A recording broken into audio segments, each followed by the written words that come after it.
So the MCU panel at Comic-Con just ended, and they basically announced their next movie slate for Phase 4 of the Marvel Cinematic Universe, and a whole host of other like TV shows and movies that are going to be on Disney+.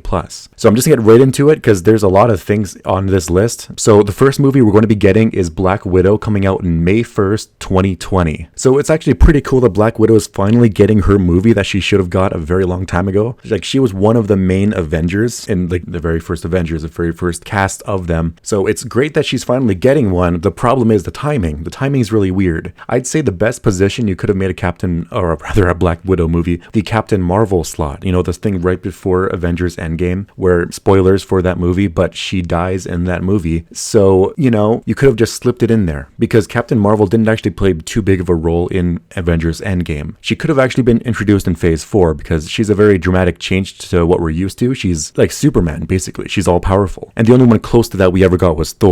But she's, you know, it's arguably she's stronger than Thor. So I don't know, Black Widow, it's hard to care about it because she's dead already. So even though we're going to learn about her past, it's character development for a dead character. And that's not going to drive a lot of people to go see this movie. So it's a very questionable decision to ever even release this. But we'll see. We'll see what the trailer is like. The next up we have is The Falcon and the Winter Soldier. That's the title. And it's coming fall 2020 for Disney+. It's a TV show, not a movie. So these two were together in Avengers Infinity War and in Endgame. They only really interacted in Endgame at the very last portion of the movie. And I didn't really see any like chemistry there for like a good like buddy cop kind of relationship. But judging from the logo that we see here, I'll put it up on screen. It might be like shitty quality, but that's the best I got here. It's clearly going to be more Captain America oriented. You know, Falcon is going to take on the role of that, which does happen in the comic book. But Bucky, who is the Winter Soldier, does get the title first, and then it's passed to the Falcon, I think. It doesn't really matter. I think it would fit for the Winter Soldier to be Captain America since he knew him, and the Falcons being just wings and like missiles doesn't really fit holding a shield. But let's see, maybe they can make it work. But it's going to be on Disney+.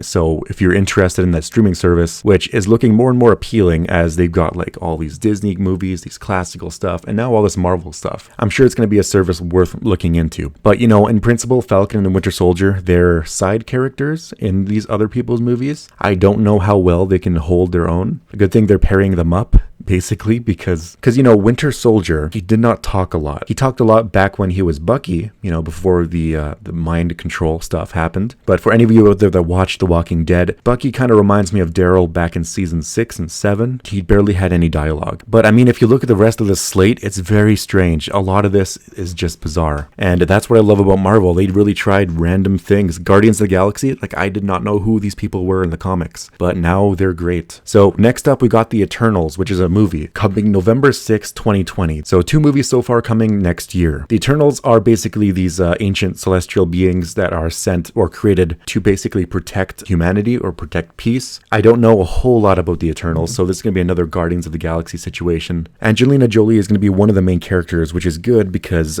you probably want to rely on known talent to push these sort of properties. The Eternals are basically these gods to humans almost. Like, they're way up there. I don't know how they can work in a movie. I'll be showing some images of the Eternals as they appear in the comics during all this. They're a very colorful group, but that one I'm not exactly excited for, only because I just have the title and I don't know a whole lot about them. But up next, you know, another one they just pulled out of the rabbit hat. There's the Shang-Chi, the Legend of the Ten Rings. So right off the bat, they're clearly taking the storyline from Iron Man with the Ten Rings situation that they subverted your expectations on back in Iron Man, I think 3, and giving it to Shang-Chi, which is totally fine. I'm glad we're getting the storyline at all. Shang-Chi, I don't know anything about it except he's a kung fu master. You know, the more I look at this character, I think I've seen him from somewhere. I think I've seen him in the X-Men cartoon from the 90s. Is that where he's definitely made an appearance somewhere? So, okay, I'm actually kind of interested in this. If that is the character that's coming back, that's pretty damn cool. So that's another one to be really hyped for. That one is coming February 2021, so it's coming 2 years from now. Next up, we have one that's kind of a little bit. It's WandaVision, and that's the logo right there.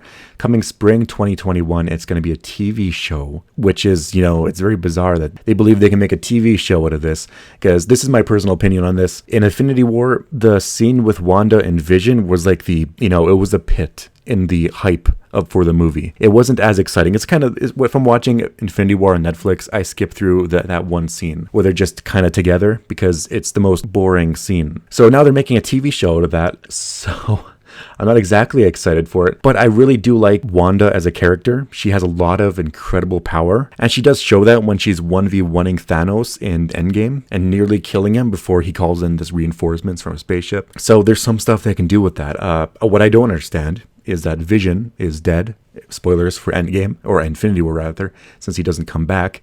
So is this taking place during the short period between those movies where they actually form their relationship? Or is Vision somehow coming back? And also, how will all of these properties, like the Black Widow, the Falcon and the Winter Soldier, maybe not the Black Widow, but Shang-Chi, the Eternals, a lot of these are taking place in TV shows. How are they going to line up to an actual like Avengers movie that's going to be happening, I guess, like 2023 or something like that? That's interesting. So overall, WandaVision, not that excited for it. But next up, something I am excited for, Doctor Strange and the Multiverse of Madness. A lot of these titles you're going to see are very weird, but I like the idea of this, the multiverse they're going to be introducing, which they kind of played at a little bit in Spider-Man Far From Home. Even though that was a joke because it was all made up by Mysterio, I think they were like dipping their legs in the water, seeing how people would react to the idea of a multiverse. And now they're going full throttle with it. That movie's coming May 7th, 2021. Not too far off from Shang-Chi. It's going to be a very interesting year. Not a lot of people have this opinion. A lot of people don't like Doctor Strange, at least the first movie. I loved it. It was really fun. I like the visuals. I like his powers. He's one of my favorite superheroes. I always love wizardry stuff like magic. So I'm really hyped for that. There's a lot to get to, so I'm going to skip forward. There's Loki coming spring 2021. This is another Disney Plus thing.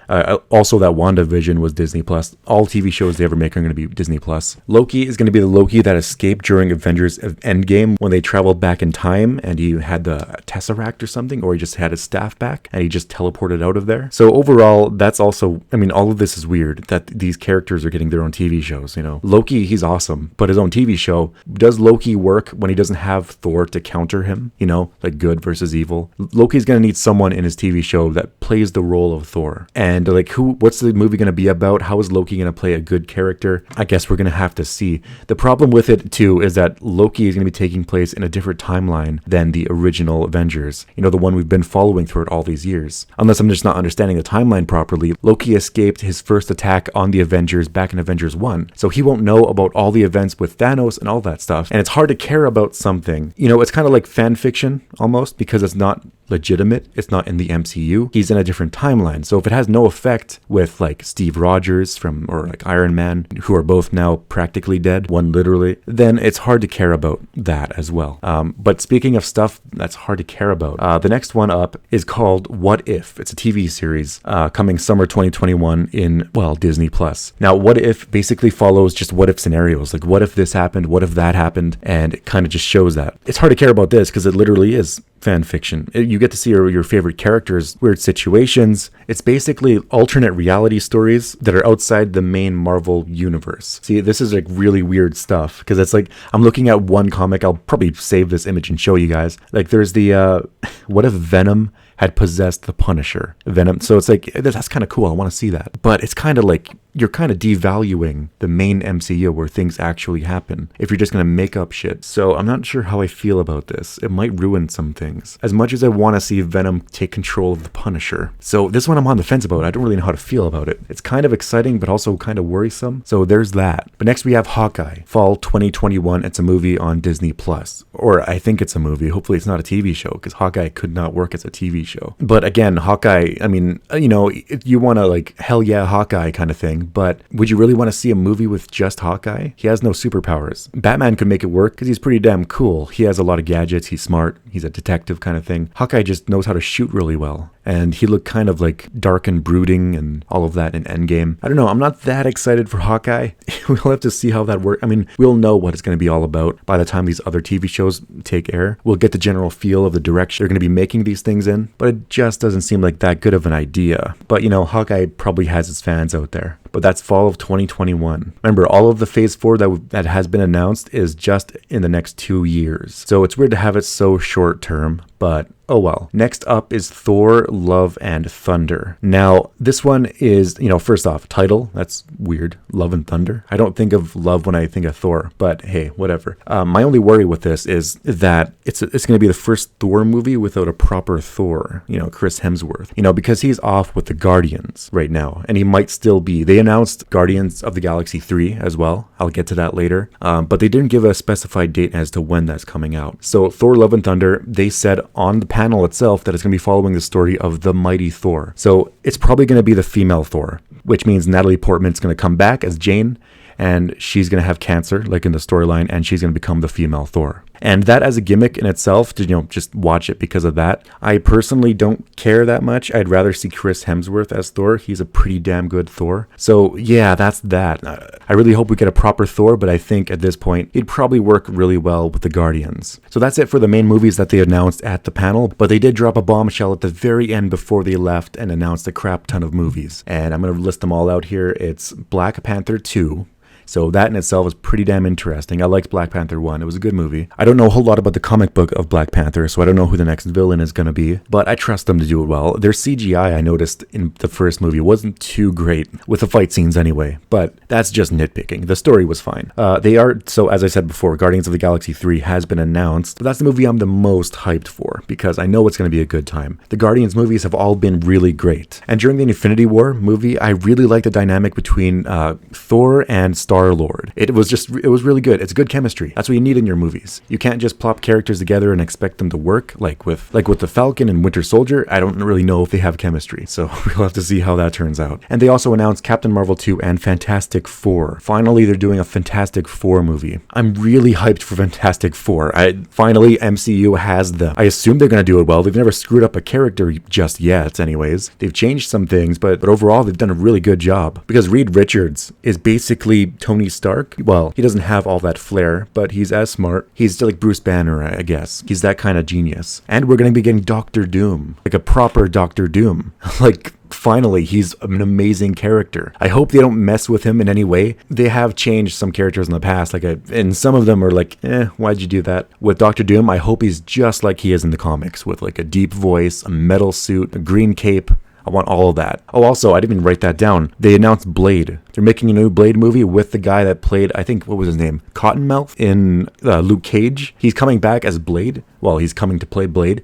So that means Luke Cage and probably all of the other Netflix Marvel stuff is not even canon anymore. It's gone. If Cottonmouth is coming back to play Blade, you can't have the same actor play two different roles. So yeah, it's not canon, and that kind of sucks because that Daredevil is really good and that Punisher is amazing. You can't recast that Punisher ever. And that's where the dates of when these are coming out, that hasn't been announced just yet. But yeah, that is the MCU Phase 4. There's a lot on the table. A lot of it is risky, I think, because it's hard to be excited about certain things that I've never quite, like the Black Widow, she's already dead. Falcon and the Winter Soldier, they're side characters, and do they have the chemistry to pull off a TV series? You got the Eternals, which, I don't know anything about it. It could be good. Shang-Chi, I have hope for because I like that character. WandaVision, I don't know what that's going to be about. I think Vision doesn't really have a lot of character to him. He's kind of plain. He's kind of monotone. So, we'll see about that.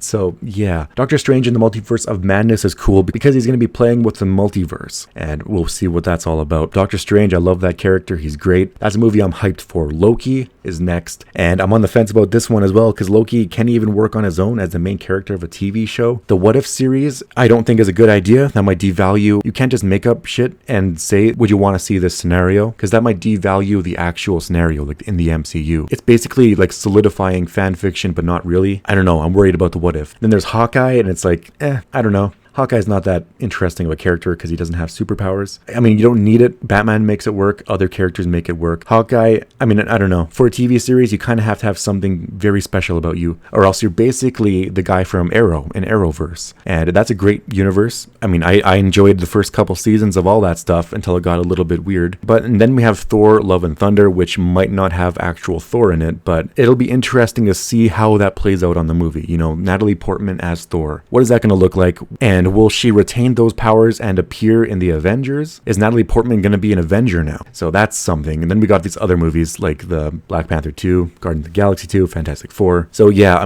all in all, some of it is disappointing. I don't know if it's as hyped as Phase 3 was when that was announced, but overall, it's not that bad. There's a lot of stuff to be excited about. Not a whole lot in the short term, I'd say, because, you got the Black Widow, the Falcon. I guess the main first thing is going to be the Eternals that you're going to look forward to. And then it gets good from there. But yeah, What do you think about this Phase 4? Is it as good as Phase 3? Are you excited for it? Are you hyped for any of these TV shows or movies?